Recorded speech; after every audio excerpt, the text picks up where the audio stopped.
तो last class जो हमने की थी, जहाँ तक मुझे याद है, नाइट्रेशन और सल्फोनेशन और बेसिक हेलोजिनेशन ये हमारा ख़त्म हो चुका था इलेक्ट्रोफिलिक एरोमेटिक सब्स्टिट्यूशन रिएक्शन में।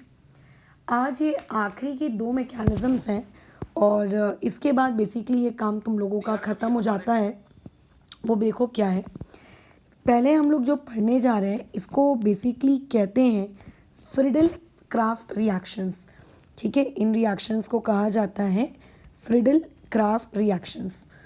अब देखो कैसा है, फ्रिडल क्राफ्ट रिएक्शंस जेईई के सिलेबस के पॉइंट ऑफ व्यू से सबसे इम्पॉर्टेंट रिएक्शंस में से एक है।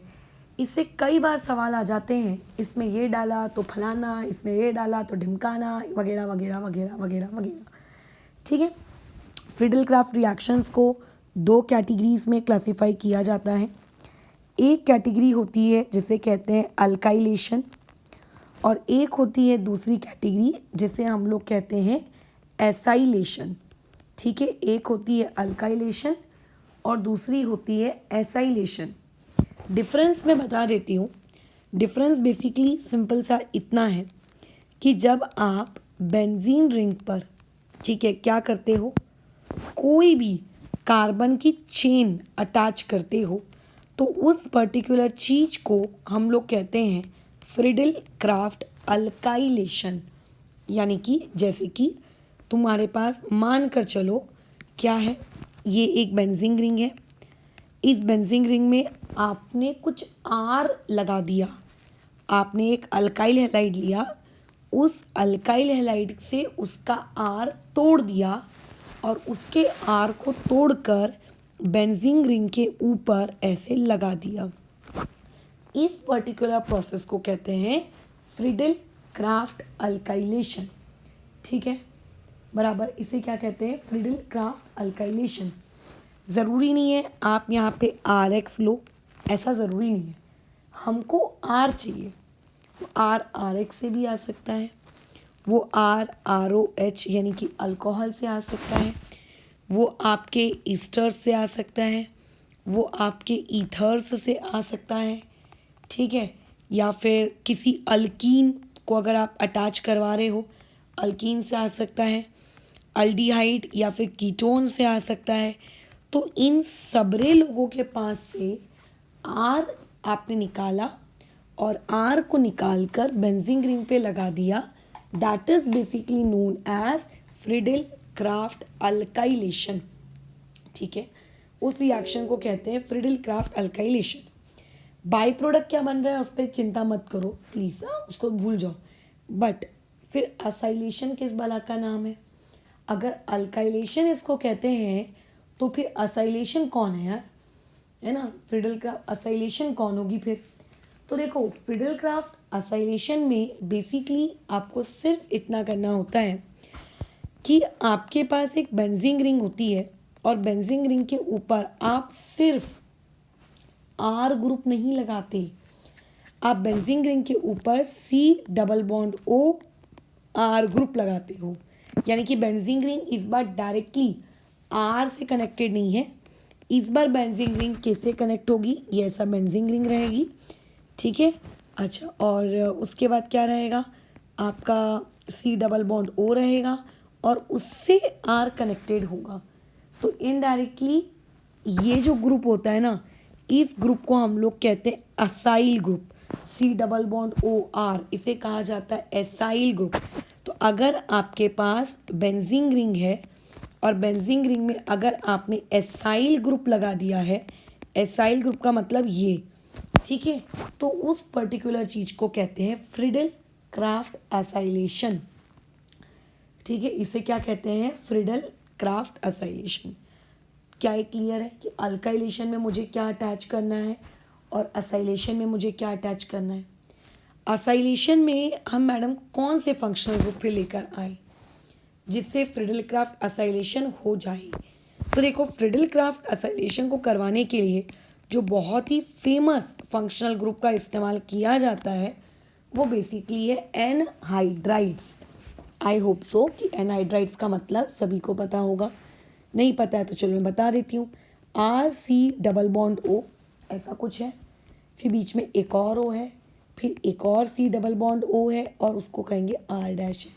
इसे कहते हैं फ्रिडल क्राफ्ट असाइलेशन। मतलब फ्रिडल क्राफ्ट असाइलेशन के लिए जो आपको C डबल बॉन्ड R का जो बंदोबस्त करना है वो कहाँ से आया, वो बेसिकली यहाँ से आया। Is it done? ठीक है, ओके। या फिर अगर आप ऐसे कंपाउंड्स को भी ले सकते हो, ऐसे कंपाउंड्स मतलब एसिड हैलाइड्स। एसिड हैलाइड्स कैसे दिखते हैं मैडम? ऐसे दिखते हैं, R C double bond O, यहाँ पे कोई भी हैलोजन हो सकता है ना। आप एसिड हैलाइड्स को लेकर आ सकते हो। Acid halides Friedel Crafts acylation आपको करके दे देगी। आप एसिड हैलाइड को उठा कर ले आओ, कोई दिक्कत नहीं है, सब चलता है करके। तो ये एक पॉसिबिलिटी हो गई कि अच्छा ठीक है करके फ्रिडल क्राफ्ट असाइलेशन करना है। एनहाइड्राइड का इस्तेमाल किया जा सकता है, और किसका इस्तेमाल किया जा सकता है? आप लोगों के एसिड हैलाइड का इस्तेमाल किया जा सकता है। कार्बोक्सिलिक एसिड ये करते हैं क्या? एक बार दिमाग पे छोटा सा अपने जोर डालते हैं कि ये जो हमारे पास RCOOH ये वाले जो कंपाउंड्स होते हैं, क्या इनसे फ्रिडल क्राफ्ट असाइलेशन कर पाना हम लोगों के लिए पॉसिबल है क्या? ये हम लोगों का डाउट। खैर देखते हैं आगे चल के क्लासेस में कि इनमें पॉसिबल है नहीं है वगैरह वगैरह, but these are some of the things by which you can carry out Friedel Crafts acylation. ठीक है, बराबर, ओके। अब यहाँ पे हम लोगों को एक प्यारा सा नोट लिखना है।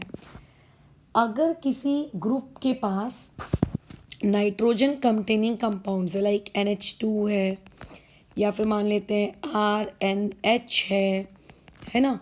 अच्छा, R के ऊपर मैंने कहाँ से लोन पेयर दे दिए, RNH है, या फिर लेट से OH है। इस टाइप के अगर ग्रुप्स अटैच्ड है और आप इनके पास से R को निकाल कर, ठीक है, इनके पास से R को आप निकाल कर अगर आप सोच रहे हैं कि मैं क्या करवाऊंगा, फ्रिडल क्राफ्ट रिएक्शन करवाऊंगा, या फिर NO2 है, नाइट्रोजन कंटेनिंग कंपाउंड कोई भी आप ले आओ, ठीक है, या कार्बोक्सिलिक एसिड है COOH, ठीक है, बराबर। जैसे एक और हो गया CX3 टाइप के, मतलब तीन हैलोजन लगे हैं, सल्फोनिक एसिड SO3H, ये वाले लोग है ना, टर्शरी 1 डिग्री 2 डिग्री कैसे भी अमाइंस, ठीक है। या फिर अगर आप लोगों के पास ऐसे कोई ग्रुप्स हैं, ये नेवर गिव फ्रिडल क्राफ्ट, ये लोग कभी फ्रिडल क्राफ्ट नहीं देते। यानी कि अगर तुम्हें लग रहा है कि आपके पास एक बेंजोइक एसिड है और आप उस बेंजोइक एसिड के अंदर फ्रिडल क्राफ्ट करवाने का सोच रहे हैं, नॉट पॉसिबल, ठीक है। या फिर ऐसा होगा कि इनमें से बहुत पुअर ईल्ड आएगी, बहुत पुअर ईल्ड, ठीक है, या तो देंगे ही नहीं, और या फिर वेरी वेरी वेरी इसमें क्या आएगी, पुअर ईल्ड आएगी, किसमें, फ्रिडल क्राफ्ट में। तो ये कहानी है फ्रिडल क्राफ्ट के होने या नहीं होने की, ठीक है, होने या नहीं होने की। अब लोग पूछते हैं कि मैडम ये ग्रुप्स क्यों नहीं दे रहे, ठीक है, ये पर्टिकुलर ग्रुप्स क्यों नहीं दे रहे। तो देखो, इनमें से मैं कुछ ग्रुप्स को मार्क करती हूँ, जैसे कि SO3H, पूरी दुनिया जानती है भाई कि बहुत ही ज़्यादा इलेक्ट्रॉन खींचने वाला ग्रुप है। COOH बहुत ही ज़्यादा इलेक्ट्रॉन खींचने वाला ग्रुप है ना। तो बेसिकली कुछ ग्रुप्स ऐसे होते हैं जो बेंजीन रिंग को इलेक्ट्रॉन दे नहीं रहे, बल्कि उससे इलेक्ट्रॉन खींच रहे हैं। और जैसा कि तुम जानते हो, हम लोग इलेक्ट्रोफिलिक सब्स्टिट्यूशन पढ़ रहे हैं, मतलब जो चीज़ बेंजीन रिंग पर आकर अटैच हो रही है, वो अटैच होने वाली चीज़ क्या है, वो खुद एक इलेक्ट्रोफाइल है। तो ऐसे में बेंजीन रिंग को क्या होना चाहिए, बेंजीन रिंग को इलेक्ट्रॉन रिच होना चाहिए। बट क्या तुम्हारी बेंजीन रिंग इलेक्ट्रॉन रिच है? नहीं, ये मनहूस SO3H, मनहूस COOH, CX3, ये इलेक्ट्रॉन विड्रॉइंग है मैडम, ये इलेक्ट्रॉन को विड्रॉ कर रहे हैं, उसकी रिएक्टिविटी कम कर रहे हैं। यानी कि इनमें से, ऊपर वालों में से, many of them are electron withdrawing.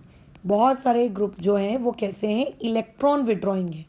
Electron withdrawing होने की वजह से क्या होगा, जो आपकी बेंजीन रिंग है, उस बेंजीन रिंग के ऊपर जो इलेक्ट्रॉन्स की क्वांटिटी है वो डिक्रीज हो जाएगी। अब देखो हमको करनी है इलेक्ट्रोफिलिक सब्स्टिट्यूशन रिएक्शन, यानी कि हम चाहते हैं इलेक्ट्रोफाइल आए, एक इलेक्ट्रॉन रिच बेंजीन पर आए, हम ऐसा चाहते हैं। तो उसके लिए बेंजीन को तो रिच होना चाहिए था, ये तो भैया पुअर होती जा रही है दिन ब दिन दिन ब दिन दिन ब दिन दिन ब दिन।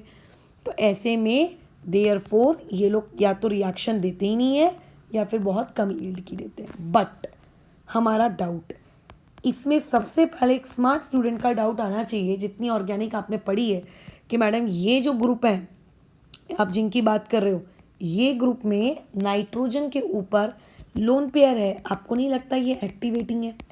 अगर ये एक्टिवेटिंग है तो आपने ये क्यों कहा कि मैडम ये करके ये भी नहीं बनाएंगे?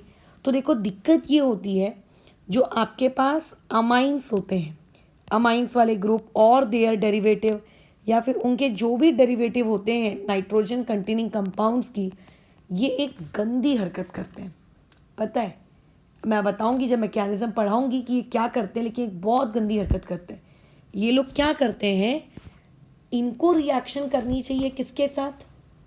फ्रिडल क्राफ्ट के आगे किसी भाई बंधु को प्रोडक्ट बनाने के लिए ये रिएक्ट कर जाते हैं AlCl3 के साथ। AlCl3 इस रिएक्शन का कैटलिस्ट है, ठीक है। अब जब ये AlCl3 के साथ रिएक्ट करते हैं तो मान के चलिए ये आपकी बेंजीन रिंग और इस पे लगा है NH2। नाइट्रोजन के पास लोन पेयर है और जो एल्यूमिनियम है इसके पास वैकेंट ऑर्बिटल है, मतलब सेक्सटेट है। ये तो इलेक्ट्रॉन का वैसे भी भूखा है। तो नाइट्रोजन उसको बोलता है एल्यूमिनियम को, चलो मेरे लोन पेयर्स के थ्रू अपन दोनों मिलके बॉन्ड बना लेते हैं। तो ये हो गई बेंजीन रिंग, ये हो गया नाइट्रोजन के ऊपर का NH2, ये उसके ऊपर पॉजिटिव चार्ज और ये AlCl3। अब ये जो नया नवेला कॉम्प्लेक्स बनता है, ये नया नया कॉम्प्लेक्स, ये जो नया नया ग्रुप है, ये नया ग्रुप एक्चुअली बहुत ही ज़्यादा स्ट्रॉन्ग डीएक्टिवेटिंग ग्रुप है, बहुत ज़्यादा स्ट्रॉन्ग डीएक्टिवेटिंग ग्रुप है, खतरनाक डीएक्टिवेटिंग। इसीलिए जो आप लोगों के नाइट्रोजन कंटेनिंग कंपाउंड्स होते हैं, been an activating group, Friedel Crafts reaction ये लोग नहीं देते, ठीक है। एंड यही सेम चीज़ आप किसके साथ ऑब्जर्व करेंगे? अगर आपके पास NH2 के जगह यहाँ पे फिनॉल होता तो भी आपको यही सारी चीज़ें रिपीट देखने को मिलती। तो फिनॉल हो गया, carboxylate, sulphonic acid, amines, nitro या अमाइंस के कोई भी डेरिवेटिव ये फ्रिडल क्राफ्ट रिएक्शन नहीं देते, ठीक है।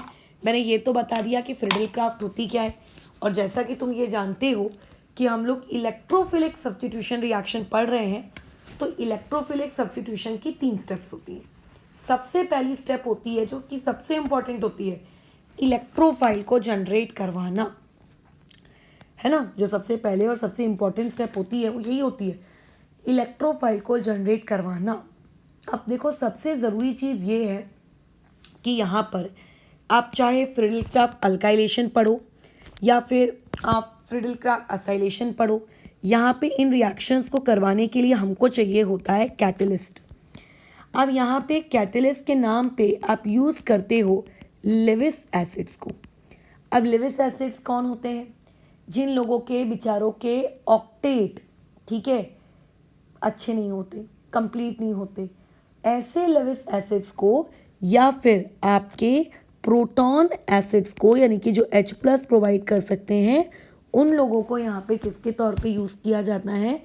आप लोगों के कैटलिस्ट के तौर पर, ठीक है। अच्छा, लेकिन ये कैटलिस्ट तभी यूज़फुल है, ये कैटलिस्ट तभी आप यूज़ कर सकते हो जब जब जब आप क्या कर रहे हो, आप किसी RX को लेकर आ रहे हो, जब आप किसी ROH को लेकर आ रहे हो आप उसका R छीनने वाले हो, जब आप किसी एस्टर को लेकर आ रहे हो, जब आप किसी ईथर को लेकर आ रहे हो, तभी आप ये यूज़ कर सकते हो। अगर मान लेते हैं मैडम मैं किसी अल्डिहाइड, कीटोन या अल्कीन इन तीनों को लेकर आ गई, तब ऐसे केस में ये आप यूज़ करते हो प्रोटॉन एसिड। अच्छा, मैंने ये ब्रैकेट गलत इस्तेमाल कर दिया। लेविस एसिड का कैटलिस्ट के तौर पे इस्तेमाल इन केसेस के लिए किया जाता है और प्रोटॉन एसिड का इस्तेमाल किसके केस में किया जाता है? अल्कीन के केस में, अल्डिहाइड्स या फिर कीटोन्स के केस में। इन दो केसेस में हम यूज़ करते हैं। अब सबसे पहली स्टेप जो होती है वो होता है, सबसे पहली स्टेप आप लोगों का क्या, जनरेशन ऑफ इलेक्ट्रोफाइल। सबसे पहले इलेक्ट्रोफाइल जनरेट तो करो, फिर बाकी तो सेकंड स्टेप थर्ड स्टेप तो खैर रिपीटिंग स्टेप्स होती है, उन पे क्या ज़्यादा बोलना। अब मैं साइमल्टेनियसली तुम्हें इलेक्ट्रोफाइल जनरेट करके दे रही हूँ, एक तरफ अल्काइलेशन का और एक तरफ असाइलेशन का, ठीक है। तो अभी किससे जनरेट करें, आप चाहो तो अल्कोहल से कर सकते हो, आप चाहो तो अल्काइल हैलाइड से कर सकते हो। चलो हम लोग अल्काइल हैलाइड से करते हैं, डन। तो मान के चलिए आपके पास ये अल्काइल हैलाइड है। अब आप बेंजीन रिंग पर आर को लगाना चाहते हो। अब बेंजीन रिंग पर आर तभी लगेगा जब एक्स उसको छोड़ देगा, है ना। बेंजीन रिंग पे आर तभी लगेगा जब एक्स उसको छोड़ेगा। अब लेकिन एक्स क्यों छोड़ेगा भैया, एक्स को नहीं छोड़ना है उसको, एक्स बोल रहा है नहीं नहीं मेरा पार्टनर अच्छा है, मैं नहीं छोड़ूंगा उसको। तो ऐसे में हम लोगों को यहाँ नीड पड़ती है लेविस एसिड्स की जिनका ऑक्टेट कंप्लीट नहीं होता। लेट से मैंने इस्तेमाल कर लिया AlCl3, ज़रूरी नहीं है AlCl3, आप BF3 वगैरह भी यूज़ कर सकते हो, ठीक है, आप BF3 वगैरह भी यूज़ कर सकते हो। तो एक्चुअली में ये जो एल्यूमिनियम है, ये एल्यूमिनियम के पास क्या है, ये सेक्सटेट है इलेक्ट्रॉन्स का। इसको बड़ी तड़प है कि काश मुझे इलेक्ट्रॉन मिल जाए, काश मेरा एक्सपैंड हो जाए, काश मैं भी ऑक्टेट में कंप्लीट हो जाऊँ, काश काश काश। तो इस काश के चक्कर में ये इस एक्स को अपनी तरफ अट्रैक्ट करता है कि भाई एक्स आ जा, और धीरे धीरे एक्स उसकी तरफ बॉन्ड बनाने लगता है और धीरे धीरे धीरे धीरे ये वाला बॉन्ड तोड़ने लगता है। ये होती है इलेक्ट्रोफाइल जनरेट करने की पहली स्टेप। और धीरे धीरे क्या होगा, वो आर और एक्स के बीच का बॉन्ड टूट जाएगा। अब मुझे एक बात बताओ, अगर आर और एक्स के बीच का बॉन्ड टूटा तो वो जो बॉन्ड में दो इलेक्ट्रॉन्स हैं, क्या उनका इक्वल बंटवारा होगा कि आर तेरा एक फ्री रेडिकल, एक्स मेरा एक फ्री रेडिकल, क्या इक्वल बंटवारा होगा? कोई भी कहेगा मैडम इक्वल क्यों होगा, इलेक्ट्रोनेगेटिविटी का डिफरेंस है, होमो नहीं होगा, हेट्रोलिटिक फ्यूजन होगा यहाँ पर। तो दोनों इलेक्ट्रॉन्स किसके पास जाएंगे, जिसकी इलेक्ट्रोनेगेटिविटी ज़्यादा है, ऑब्वियसली हेलोजन। तो ये दोनों इलेक्ट्रॉन एक्स लेकर चला जाता है, क्योंकि एक्स को तो इलेक्ट्रॉन चाहिए भी ना एल्यूमिनियम के साथ बॉन्ड बनाने के लिए। एल्यूमिनियम के पास कहाँ है इलेक्ट्रॉन, अगर होते तो वो एक्स को अप्रोच थोड़ी ना करता।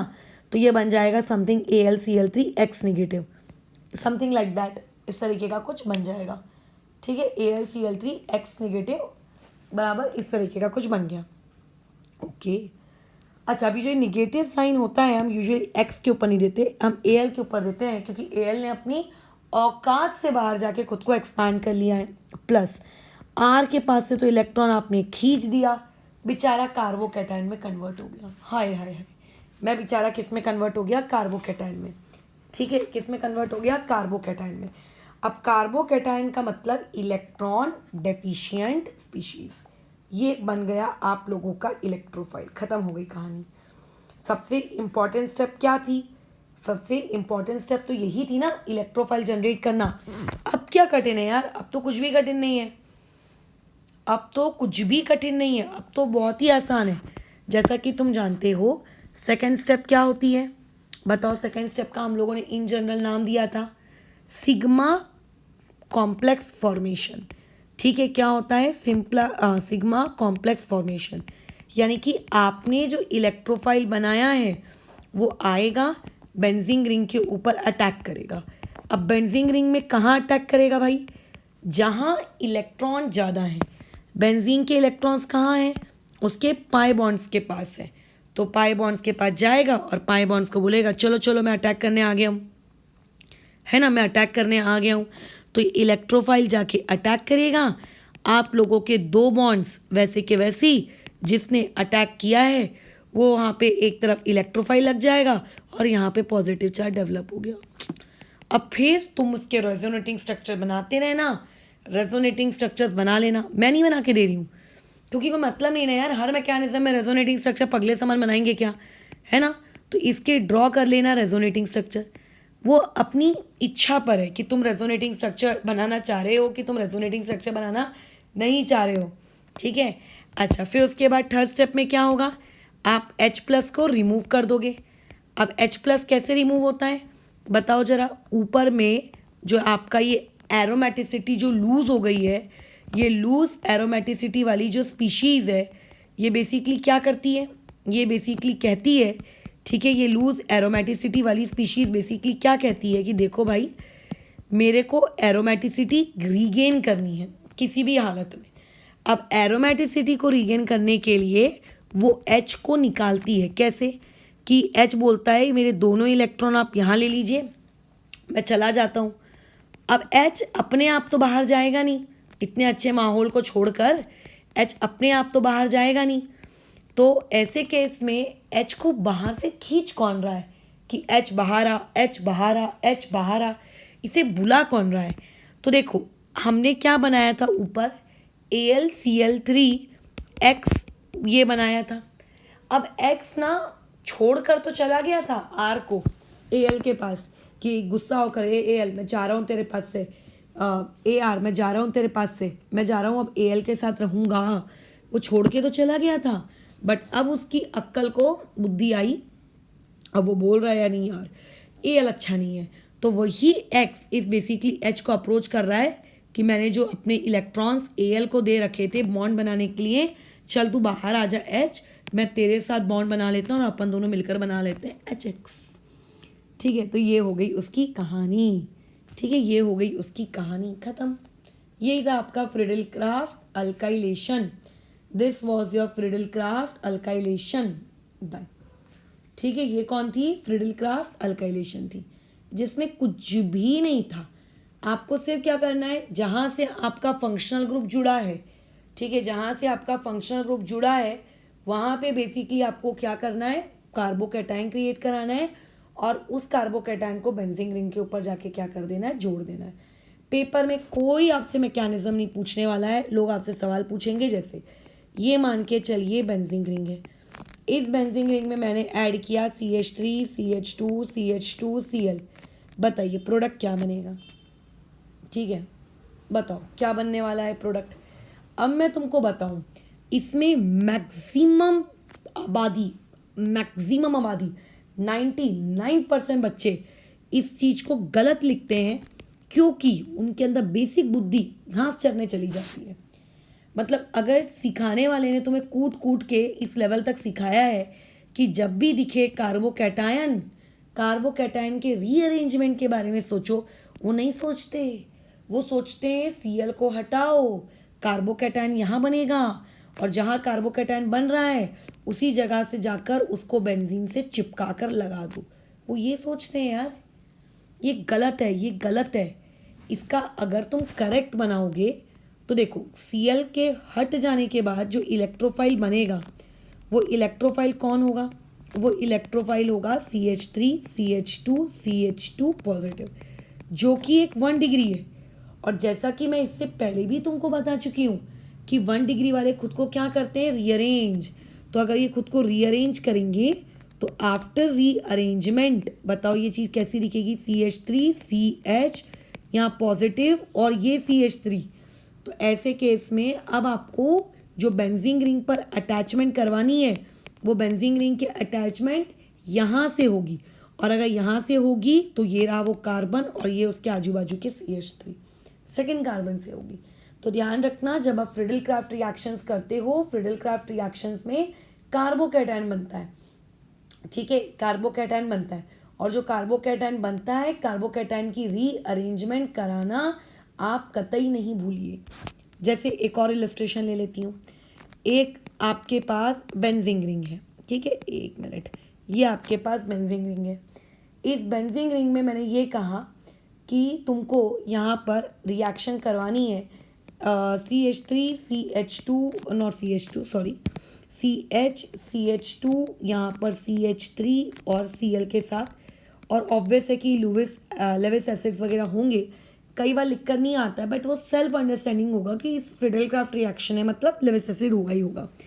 सबसे पहले आप कार्बोकैटायन क्रिएट करिए, Cl को हटाइए, कार्बोकैटायन क्रिएट करिए। बोलो क्या होगा, CH3, उसके बाद CH, फिर उससे नीचे क्या लटक रहा है, उससे नीचे लटक रहा है CH3, इधर CH2 और इसके ऊपर पॉजिटिव। क्या लगता है आपको ये कार्बोकैटायन रीअरेंज करेगा? अरे बिल्कुल मैडम, क्यों नहीं करेगा। तो इसकी रीअरेंजमेंट अगर मैं कर दूं तो CH3C ऊपर में क्या पॉजिटिव चार्ज यानी कि कार्बोकैटायन, और यहाँ पे CH3 और ये CH3। अब अगर कोई पूछे कि बेंजीन रिंग पर अटैच करवाना है तो बेंजीन रिंग पर अब जो स्पीशीज अटैच होगी वो इस कार्बन वाली स्पीशीज अटैच होगी, और जिस कार्बन से अटैच होगी उसके और से और 3 पार्ट्स निकले हुए रहेंगे। तो 100 बात की सीधी बात है, सिंपल सी सोबर सी, कि आपको इनडायरेक्टली क्या करना है, कार्बोकैटायन जनरेट करना है। कार्बोकैटायन जनरेट करने के बाद आपको चीज़ों को क्या कर देना है, जाकर कार्बोकैटायन के रीअरेंजमेंट के बाद चीज़ों को जाके चुपचाप वहाँ से जोड़ देना है। बात वहीं पे ख़त्म हो जाती है। ज़्यादा हम लोग आपस में टेंशन लेते ही नहीं हैं। हमारी लाइफ एकदम सीधी सिंपल सादी सोबर ये सब है, ज़्यादा चक नहीं। कार्बोकैटायन जनरेट करो, जहाँ कार्बोकैटायन जनरेट हो रहा है वहाँ पे जाओ और जाकर चीज़ों को क्या कर दो, रीअरेंजमेंट के बाद आप क्या कर दो, चीज़ों को जोड़ दो। दैट्स ऑल, हो गया ये टॉपिक ख़त्म। ठीक है, ये छोटा सा था, यही था आपका फ्रीडल क्राफ्ट रिएक्शन। अच्छा, फ्रीडल क्राफ्ट मैडम फिर असाइलेशन में क्या दिक्कत है, फ्रीडल क्राफ्ट असाइलेशन बता दीजिए, फ्रीडल क्राफ्ट असाइलेशन क्या है। तो चलो फ्रीडल क्राफ्ट असाइलेशन भी बता देते हैं। फ्रीडल क्राफ्ट असाइलेशन में बस इतना सा फ़र्क है कि वहाँ पर आप RX नहीं लेंगे, वहाँ पे आप क्या लेंगे, वहाँ पर आपको लेना है कोई एनहाइड्राइड, ठीक है, या फिर कोई एसिड हैलाइड, इस टाइप की चीज़ कोई भी, और उसके अंदर से भी इसी तरीके से बॉन्ड ब्रेक करना है। अच्छा, बस फ़र्क इतना है कि वहाँ पे जैसे मान के चलो आपके पास है RC डबल बॉन्ड OX, अगर आप इसको AlCl3 के प्रेजेंस में कार्बोकैटायन क्रिएट करते हैं तो कार्बोकैटायन कहाँ क्रिएट होगा, कार्बोकैटायन इस कार्बन पे क्रिएट होगा, यानी कि RC डबल बॉन्ड O और इस पॉजिटिव पे, जो कि फर्दर रीअरेंज नहीं होता। तो यानी कि फ्रीडल क्राफ्ट अल्काइलेशन में आपको पॉसिबिलिटी मिलेगी रीअरेंजमेंट की, असाइलेशन में वैसी किसी पॉसिबिलिटी को खोजिएगा मत। ठीक है, वैसी किसी पॉसिबिलिटी को मत खोजिएगा, बराबर। अच्छा, अब बस इसमें एक कुछ छोटे छोटे इंपॉर्टेंट पॉइंट्स हैं, वो जैसे ध्यान रखना है। कुछ मिसलेनियस रिएक्शंस हैं, जैसे कि अगर हम मान के चलते हैं आप लोगों के पास बेंजीन रिंग है, इस बेंजीन रिंग को आपने रिएक्ट करवाया है CH3Br के साथ, ठीक है, एनहाइड्रस लेट से AlBr3 आपके पास है। अच्छा, तो आपका प्रोडक्ट बताओ क्या बनेगा, आपको लगेगा अरे एक ही CH3 है कहीं भी लगा दो, बट नहीं, यहाँ पे एक्चुअली में ये जितनी भी पोजीशंस हैं, ये जितनी भी आपकी पोजीशंस है, ये इस तरीके से ऑक्यूपाई होता है। ठीक है, ये इस तरीके से ऑक्यूपाई होता है। अच्छा, मान के चलिए आपके पास कुछ इस तरीके की चीज़ होती है, मान के चलो आपके पास होता है बेंजीन रिंग से जुड़ा है इस तरीके का कुछ, एक कार्बन और उस एक कार्बन से 3। अब इसमें आप डाल रहे हैं HCl/AlCl3। अब मुझे एक बात बताओ क्या होगा, ये पूरा का पूरा ग्रुप निकल जाएगा बाहर।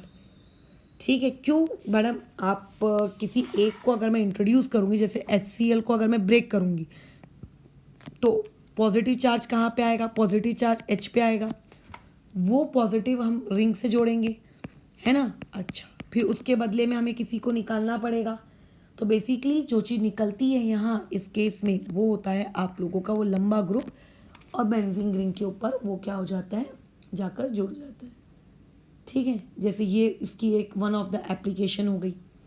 अगर मान के चलते हैं आपके पास बेंजीन रिंग है, बेंजीन रिंग के पास आपने CCl4 का रिएक्शन करवाया, अब तुम्हें लगेगा मैडम ये तो कोई भी फंक्शनल ग्रुप नहीं, आप इसको कैसे रिएक्ट करवा सकते हो, तो इनडायरेक्टली जितने क्लोरीन आपको दिए हैं उस कार्बन में एक क्लोरीन को छोड़कर बाकी सब जगह उससे क्या अटैच करवा दो, बेंजीन रिंग, ख़त्म।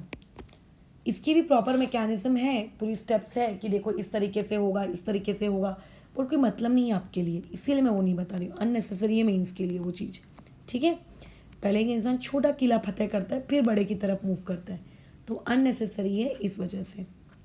अच्छा ठीक है, अगर मान लेते हैं ऐसा होता कि बेंजीन रिंग है और बेंजीन रिंग की रिएक्शन करवा दी है CH2Cl2 के साथ, अब बताओ कितने क्लोरीन है? अब तो यहाँ 2 है, अब तो यहाँ 2 है, फिर अब क्या करें?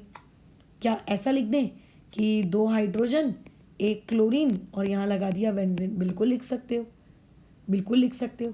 लेकिन अगर इसकी फर्दर रिएक्शन करवाते हो फिर से, तो फिर से रिएक्शन करवाने पर वो एक Cl भी छोड़कर चला जाएगा और उसके बदले भी बोलो कौन आ जाएगा?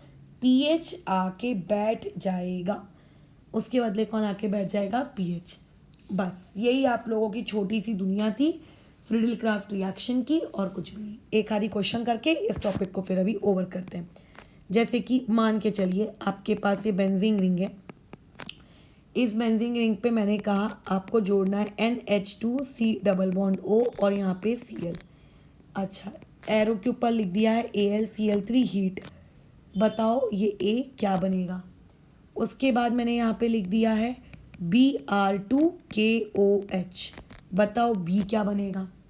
फिर मैंने लिख दिया है Br2CCl4। बताओ C क्या बनेगा? सॉल्व करो इसको। कैसे करेंगे? सबसे पहले तो देख लो AlCl3 है, बेंजीन रिंग है और इस तरीके का C डबल बॉन्ड O वाला पैटर्न है। समझ जाओ फ्रीडल क्राफ्ट क्या है ये? असाइलेशन या अल्काइलेशन, दोनों में से कोई एक होगी, है ना? दोनों में से कोई एक होगी। और क्या होगा भैया? और कुछ नहीं होगा। बेंजीन रिंग पे क्या अटैच्ड होगा? ये वाला पार्ट बेंजीन पे अटैच्ड होगा, है ना? अब तुम बोलोगे मैडम आपने ने तो कहा था नाइट्रोजन कंटेनिंग कंपाउंड वाला नहीं चलेगा। तो भाई बेंजीन से नाइट्रोजन कंटेनिंग कंपाउंड नहीं चलेगा, वो बेंजीन से थोड़ी ना कनेक्टेड है, वो तो बाजू वाले से कनेक्टेड है ना। तो ये इस तरीके से C double bond O NH2, ये बेसिकली हम लोगों का A है। अब इसमें डालने को बोला जा रहा है Br2 और KOH, Br2 और KOH। तो ये कुछ नहीं करने वाला है, ये Br2KOH बेसिकली रिमूव करता है C डबल बॉन्ड O को। अब जो प्रोडक्ट A बना है उसमें से C डबल बॉन्ड O अगर रिमूव हो जाए तो ये चीज़ किस में कन्वर्ट हो जाएगी? NH2 में। और जो Br2CCl4 है ये कुछ रिमूव नहीं करता, देखो यहाँ भी Br2, यहाँ भी Br2, यहाँ Br2KOH, यहाँ पे Br2CCl4। ये Br2CCl4 कुछ नहीं करता, ये सिर्फ ब्रोमीन ज्वाइन करता है, सिर्फ ब्रोमीन को अटैच करवाता है। अब जैसा कि हमने पुरानी क्लासेस में पढ़ा है, NH2 कैसा ग्रुप है? एक एक्टिवेटिंग ग्रुप है। अब ये मत बोलना कि मैडम आप ही ने तो कहा था कि इसकी रिएक्शन नहीं होती। भैया रिएक्शन करवा भी कौन रहा है? कौन कह रहा है कि AlCl3 के साथ रिएक्शन करा रहे हैं? हम तो Br2CCl4 के साथ करा रहे हैं, Br2CCl4 के साथ तो होगी। तो अब ये एक्टिवेटिंग ग्रुप है, तो ये कहाँ कहाँ डायरेक्ट करेगा नए फंक्शनल ग्रुप को जो आने वाला है? या तो ऑर्थो पोजिशन पे या तो पैरा पोजिशन पे, ठीक है? तो इसका 2 प्रोडक्ट बनेंगे। एक कैसा बन जाएगा? एक बन जाएगा एक NH2 के ऑर्थो वाला, कि हो सकता है ब्रोमीन इनकमिंग में आया हुआ यहाँ लगे, जो कि माइनर होगा क्योंकि खुद ब्रोमीन भी बड़ा, तो रिपल्शन हो सकता है उसका NH2 के साथ, इसीलिए मेजर प्रोडक्ट होगा। जैसे यहाँ पर NH2 और यहाँ पे ब्रोमीन, ये मेजर प्रोडक्ट। तो इस तरीके से क्वेश्चन तुम लोगों को आ सकते हैं फ्रीडल क्राफ्ट पे। तो यहाँ पे हमारा एरोमेटिक इलेक्ट्रोफिलिक सब्स्टिट्यूशन रिएक्शन खत्म होता है। कल के दिन में हम कुछ 4 ठोक रिएक्शन पढ़ेंगे। एक पढ़ेंगे गैटरमैन कॉच और एक पढ़ेंगे गैटरमैन अल्डिहाइड, ठीक है? दोनों ही बहुत इंपॉर्टेंट नेम रिएक्शंस हैं। और बस इतना ही। और हाँ, एक ब्लेंस रिएक्शन भी पढ़ेंगे। बेसिकली हम जो ब्लेंस रिएक्शन पढ़ने वाले हैं वो पॉलीमर केमिस्ट्री में आती है। पॉलीमर केमिस्ट्री में क्रॉस लिंक पॉलीमर होता है जिसका नाम होता है बेकलाइट। बेकलाइट के तौर पे उसको यूज़ किया जाता है, या बेकलाइट कैसे बनता है वो रिएक्शन होती है। और कल का ये पढ़ने के बाद तुम्हारा जो ये सब्स्टिट्यूशन वाला पार्ट है, मतलब कल की क्लास करने के बाद जो तुम्हारा ये टॉपिक है ये हो गया ख़त्म। मतलब इनडायरेक्टली जो तुम्हारी रिएक्शन मैकेनिज्म वाला पार्ट था ये पूरा हो चुका है ख़त्म। और फिर हम लोग, अब तुम NCERT से पूरी की पूरी अल्काइल हैलाइड पढ़ने के लायक हो। एक भी रिएक्शन ऐसी नहीं होगी अल्काइल हैलाइड्स की NCERT में जो तुम पढ़ो और तुमको ना बने, ठीक है? तो आगे की नेक्स्ट 2 क्लासेस करने के बाद जो तुम्हारा टारगेट रहेगा वो रहेगा NCERT की पूरी अल्काइल हैलाइड पूरी रीड करके रेडी रखना, बस वो कायरलिटी वाला पार्ट रहने देना, वो जिसमें S N not S N R Z वाला जो है कॉन्फ़िगरेशन जो है स्टीरियोकेमिस्ट्री जो है उसको छोड़कर बाकी तुम्हारा पूरा पार्ट डन है। कुछ भी पढ़ लो, सब मिल जाएगा, ठीक है। एक वर्ड्स फिटिंग वगैरह नहीं मिलेगा तो खैर वो तो मैं अलग से नेम रिएक्शंस में वो भेज दूंगी तुमको, बट 99% पोर्शन तुमको उसमें देखने को मिल जाएगा, ठीक है। बस खत्म।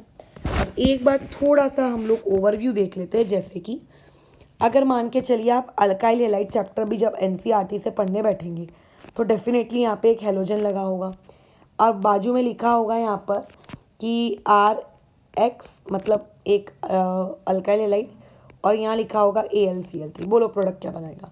हम सब जानते हैं कि हेलोजेंस जो होते हैं ऑर्थो पैरा डायरेक्टिंग होते हैं, तो जो नया वाला हेलोजन आएगा एक उस X के रिस्पेक्ट में एक ऑर्थो पोजिशन पे लगेगा, और जो एक नया वाला हेलोजन आएगा उस X के रिस्पेक्ट में कहाँ लगेगा, पैरा पोजिशन पे लगेगा। यही होता है फ्रिडल क्राफ्ट, ठीक है, यही होता है फ्रिडल क्राफ्ट। लेकिन X आता है क्या मैडम? नहीं, X नहीं आता है भाई। X के आगे जो ये R होता है ना, ये R आता है, ये मिस्टेक हुई है तो ये R लगा देंगे। याद रखना, हेलोजन फ्रिडल क्राफ्ट रिएक्शन भी अलाउ करेगा, फ्रिडल क्राफ्ट रिएक्शन भी अलाउ करेगा। कहाँ पे अलाउ करेगा? मेटा पोजिशन पे अलाउ करेगा, पैरा पोजिशन पे अलाउ करेगा। लेकिन अगर वहाँ पे फिनॉल होता, यहाँ पे अगर X की जगह OH होता, क्या वो अलाउ करता? वो अलाउ नहीं करता। क्यों नहीं करता? क्योंकि फिनॉल में जो ऑक्सीजन होता है वो AlCl3 के साथ अपना खुद का ही कुछ बॉन्ड बना लेता है, और जब वो AlCl3 के साथ अपना खुद का ही कोई बॉन्ड बना लेता है ना, तो वो बेसिकली जो नई कंपाउंड बनता है वो नया कंपाउंड हाईली डीएक्टिवेटिंग होता है, इसलिए वो नहीं करेगा। ना वो करेगा ना एनिलीन करेगी। एनिलीन मतलब बेंजीन रिंग विद NH2।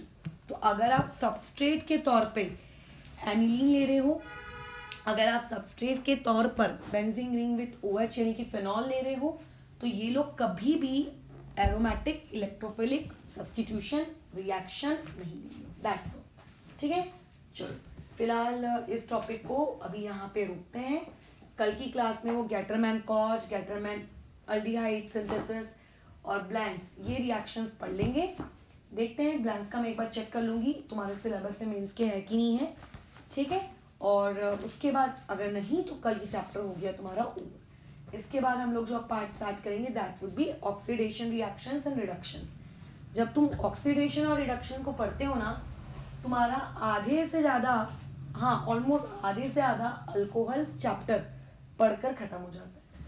क्योंकि जब तुम अल्कोहल चैप्टर को पढ़ोगे तो अल्कोहल चैप्टर में यही सब है। पहले अल्काइल हैलाइड वाले चैप्टर का बहुत सारा पार्ट उसके अंदर है, जो आपने अल्काइल हैलाइड्स में मेथड ऑफ प्रिपरेशन पढ़ते हो, केमिकल रिएक्शन पढ़ते हो, घूम फिर के वो सब वहाँ पे आती ही हैं, घूम फिर के इधर का उधर करके कहीं ना कहीं से वो आती हैं। सिर्फ 2 या 4 टॉपिक्स उसमें नए होते हैं, 2-4 तो नहीं, थोड़े ज़्यादा ही होते हैं, बाकी ऑलमोस्ट सब कुछ वैसे ही होता है, ठीक है। तो कल की आखिरी क्लास रहेगी इस पर्टिकुलर चैप्टर की, और उसके बाद फिर हम लोग नेक्स्ट डे से ऑक्सीडेशन एंड रिडक्शन रिएक्शंस को साइमल्टेनियसली पढ़ना शुरू करेंगे, ठीक है। चलो